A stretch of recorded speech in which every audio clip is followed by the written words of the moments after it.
A science fiction novel, Ralph 124C41 Plus, Adventures in the Year 2660 by Hugo Gernsback, written in 1911. Chapter 1, The Avalanche. As the vibrations die down in the laboratory, the big man arises from the glass chair and views the complicated apparatus on the table.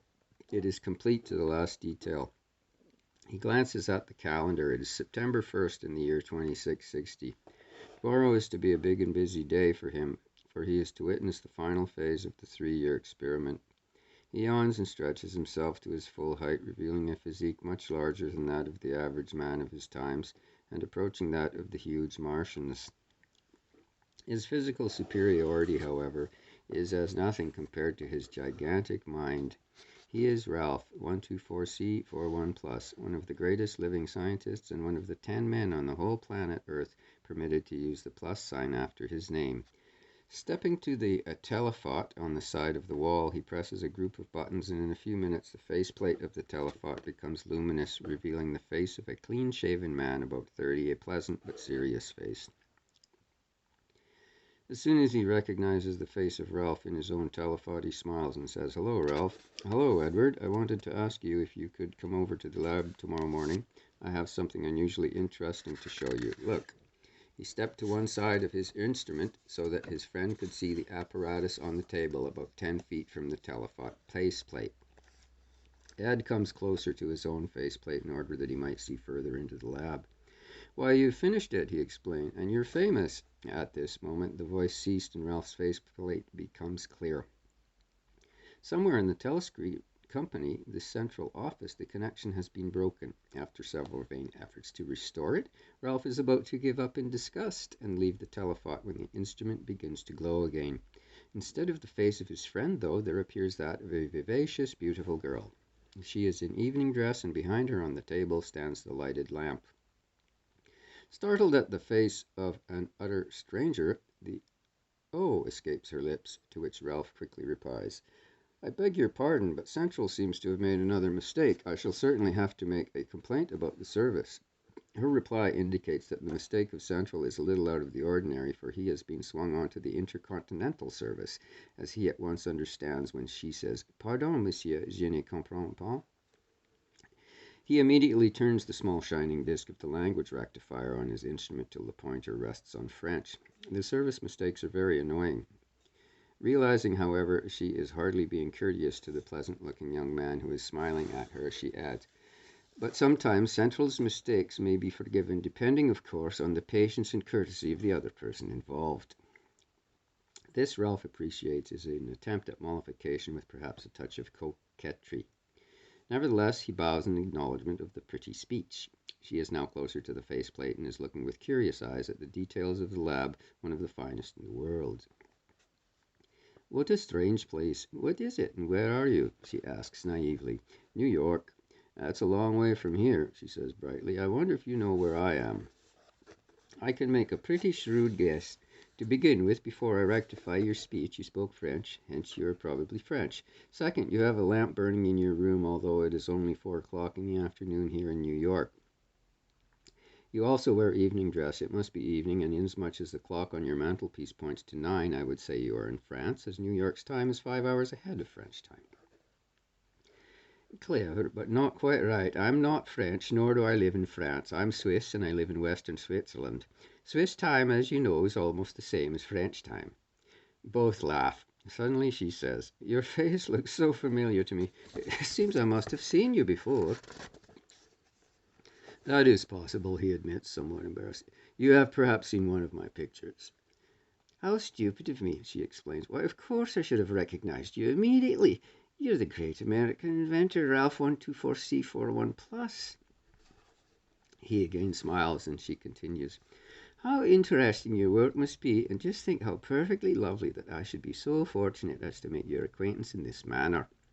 Fancy the great Ralph, who always denies himself to society." She hesitates, and then impulsively, "I wonder if it would be too much to ask you for your autograph." Much to his astonishment, Ralph finds himself pleased with the request. Autograph hunting women he usually dismisses with a curt refusal. Certainly, but it seems only fair that I should know to whom I am giving it. Oh, she says, blushing a little, and then with dancing eyes, why? Because, replies Ralph with an audacity that surprises himself, I don't want to be put to the necessity of calling up all Switzerland to find you again. Well, if you put it that way, she says, the scarlet mounting in her cheeks, I suppose I must. I am Alice 212B423 of Ventlab, Switzerland. Ralph then attaches the telautograph to his telephone while the girl does the same. While both instruments are connected, he signs his name and sees his signature appear simultaneously on the machine in Switzerland. Thank you so much, she explains it. I'm really proud to have your autograph. From what I've heard of you, this is the first you've ever given to a lady. Am I right? You are perfectly correct, and what is more, it affords me a very great pleasure indeed to present it to you. How lovely, she says as she holds up the autograph. I've never seen an original signature with the plus sign, for there are only 10 of you who have it on this planet, and now to actually have one seems almost unbelievable. The awe and admiration in her dark eyes begins to make him feel a little uncomfortable. She senses this immediately and once more becomes apologetic. I shouldn't take up your time in this manner, she goes on, but you see I have not spoken to any living being for 5 days, and I'm just dying to talk. Go right ahead. I'm delighted to listen. What caused your isolation? Well, you see, she answers, father and I live in our villa halfway up Mount Rosa, and for the last 5 days such a terrible blizzard has been raging that the house is entirely snowed in.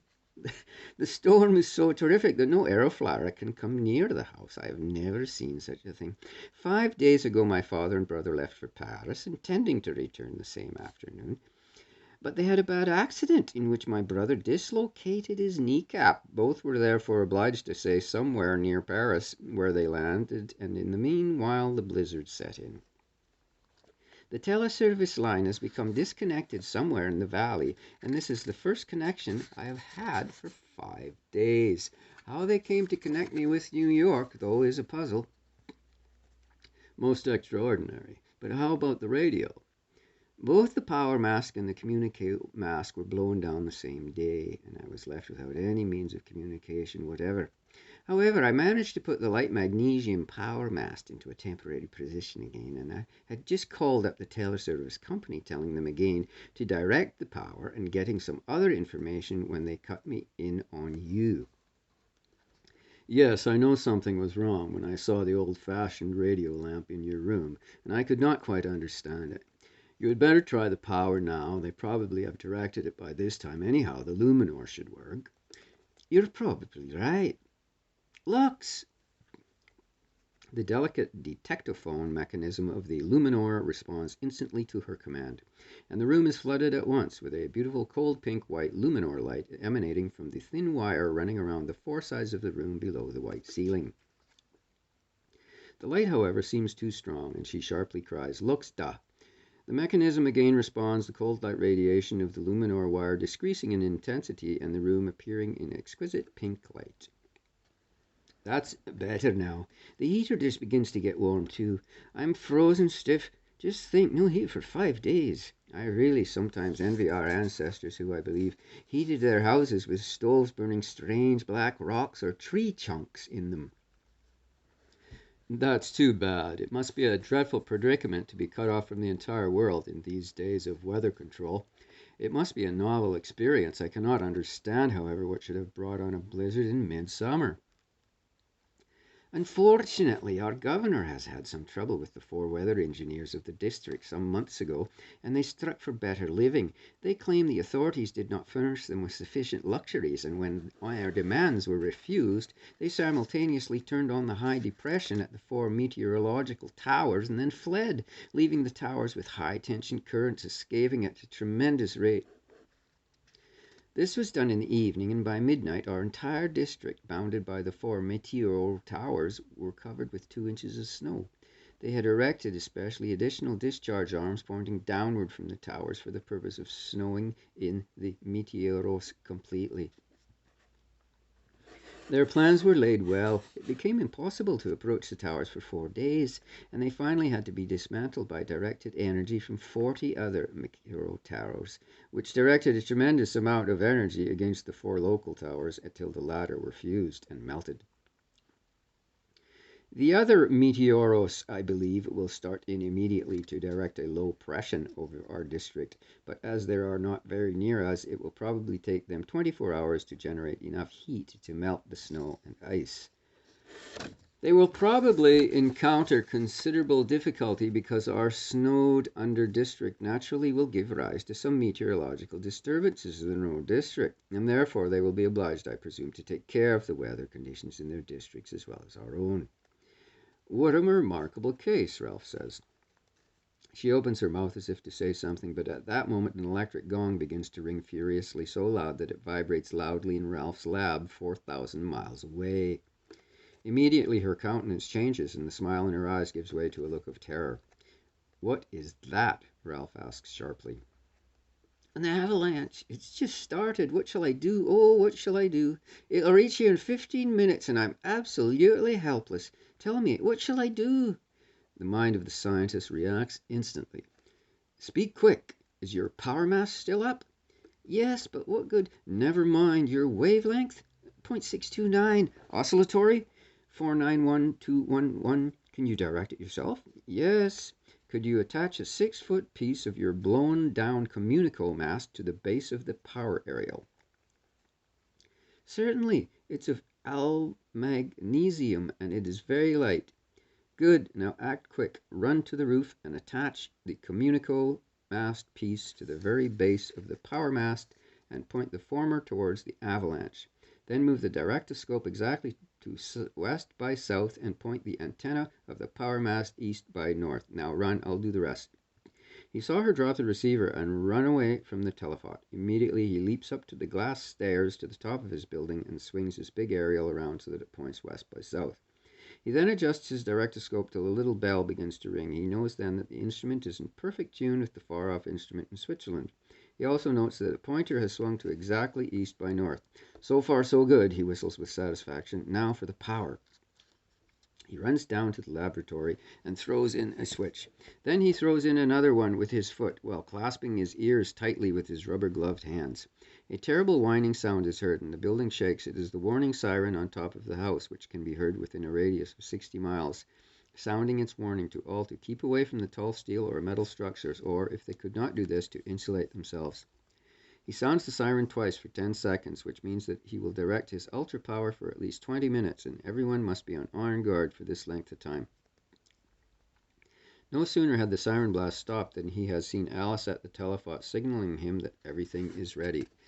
He yells to her to insulate herself, and he sees her jump into a tall glass chair where she sits perfectly still, deathly white. He can see that she clasps her hands to her ears, and he knows that she must be trying to shut out the thunder of the ascending avalanche. He runs up his high glass ladder, and having reached the top, begins to turn the large glass wheel, the shaft of which is connected with the ultra generator. As he starts turning the wheel for the first time, he looks at the clock. He observes that it is just 9 minutes after he first has heard the gong, and he smiles coldly. He knows he is in time.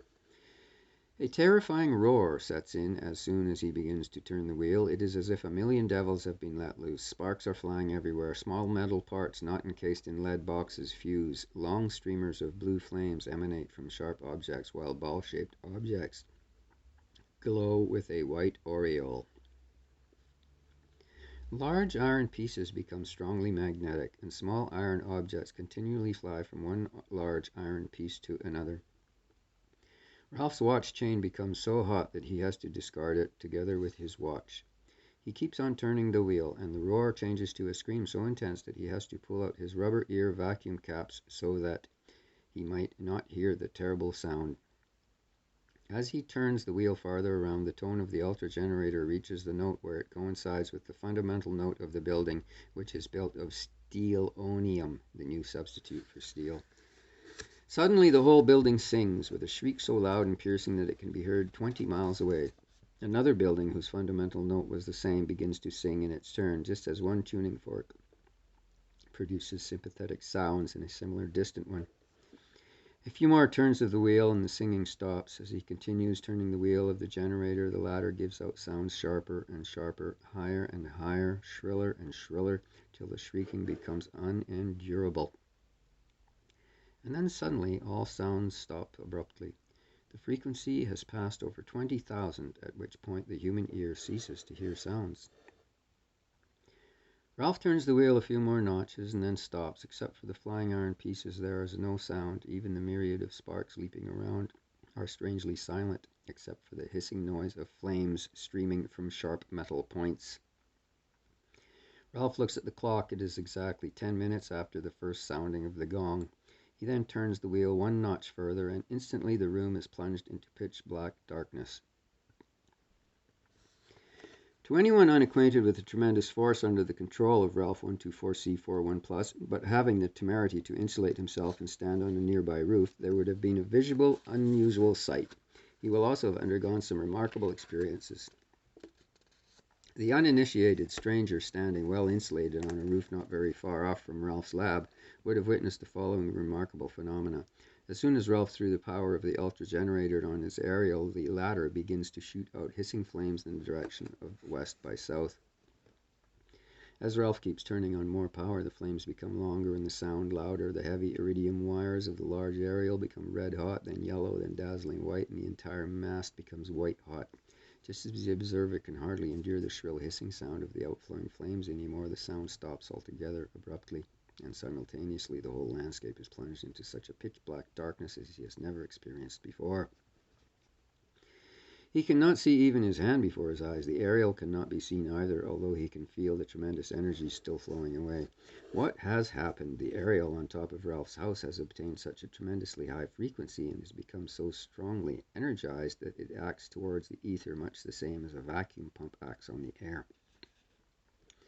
The aerial, for the radius of some 40 miles, attracted the ether so fast that a new supply could not spread over the area with sufficient rapidity. Inasmuch as light waves cannot pass through space without the medium of ether, it necessarily follows that the entire area upon which the aerial acted is dark. The observer who has never before been in an etherless hole, the so-called negative whirlpool, experiences some remarkable sensations during the 20 minutes that follow. It is a well-known fact that heat waves cannot pass through space without their medium ether, the same as an electric bell working in a vacuum cannot be heard outside of the vacuum, because sound waves cannot pass through space without their medium, the air. No sooner has the darkness set in than a peculiar feeling of numbness and passiveness will have come over him.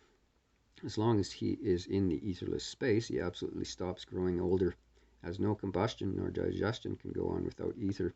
He furthermore has lost all sense of heat or cold. His pipe, hot previously, is neither hot nor cold to his touch. His own body cannot grow cold, as its heat cannot be given off to the atmosphere, nor can his body grow old, even if he has sat on a cake of ice, because there is no ether to permit the heat to pass from one atom to the other. He will have remembered how one day he has been in a tornado center, and how when the storm center has created a partial vacuum around him, he all of a sudden has felt the very air drawn from his lungs. He will have remembered people talking about an airless hole in which there was no medium but ether, inasmuch as he could see the light. Now things were reversed. He could hear and breathe because the ether has no effect on these functions, but he has been robbed of his visual senses, and heat and cold cannot affect him, as there is no means by which the heat or cold could traverse the ether hole. Alice's father, who has heard of the strike of the Meteoro Tower operators and guessed of his daughter's predicament, rushes back from Paris in his aeroflyer. He has speeded up his machine to the utmost, scenting impending disaster as if by an instinct. When finally his villa comes into sight, his blood freezes in his veins and his heart stops beating at the scene below him. He can see that an immense avalanche is sweeping down the mountainside with his house that shelters his daughter directly in the path of it. As he approaches, he hears the roar and thunder of the avalanche as it sweeps everything in its path before it. He knows he is powerless, as he cannot reach the house in time, and it only means the certain destruction of himself if he could. For that reason, he cannot do anything but be a spectator of the tragedy with which he will enact before his eyes in a few short minutes. At this juncture, a miracle, so it seems to the distracted father, occurs. His eye chances to fall on the power mast on the top of his house. He can see the iridium aerial wires, which are pointing east by north, suddenly become red hot, then yellow, then white hot. At the same time, he feels that some enormous etheric disturbance has been set up, as sparks are flying from all material parts of his machine.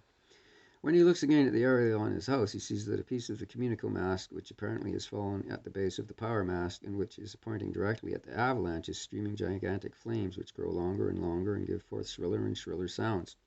The flames which stream from the end of the communical mast piece look like a tremendously long jet of water leaving its nozzle under pressure. For about 500 yards from the tip of the communical mast, it is really only a single flame about 15 feet in diameter. Beyond that, it spreads out fan-wise. He can also see that the entire power mast, including the communical mast, is glowing in a white heat, showing that immense forces are directed upon it. By this time, the avalanche has almost come in contact with the furthest ends of the flame. Here the unbelievable happens. No sooner does the avalanche touch the flames than it begins turning to water. It seems that the heat of the flames is so intense and powerful that had the avalanche been a block of solid ice, it would not have made any marked difference. As it is, the entire avalanche is being reduced to hot water and steam even before it reaches the main shaft of the flame. A torrent of hot water rushes down the mountains is all that remains of the menacing avalanche, and while the water does some damage, it is insignificant. After several minutes, the melting of the avalanche, flames continues to stream from the aerial and then fade away. Ralph 124C41 Plus in New York, 4,000 miles distance, has turned off the power of his ultra generator. He climbs down his glass ladder, steps over to the telephone, and finds that Alice has already reached her instrument. She looks at the man smiling in the faceplate of the telephone, almost dumb with an emotion that comes very near to being reverence. The voice that reaches him is trembling, and he can see her struggle for coherent speech. "It's gone," she gasps. "What did you do?" "Melted it." "Melted it," she echoes. Before she can continue, the door in her room bursts violently open, and in rushes the fear-stricken old man. Alice flies into his arms, crying, "Oh, Father!" Ralph 124C41 Plus, with discretion, disconnects the telephone. End of chapter 1.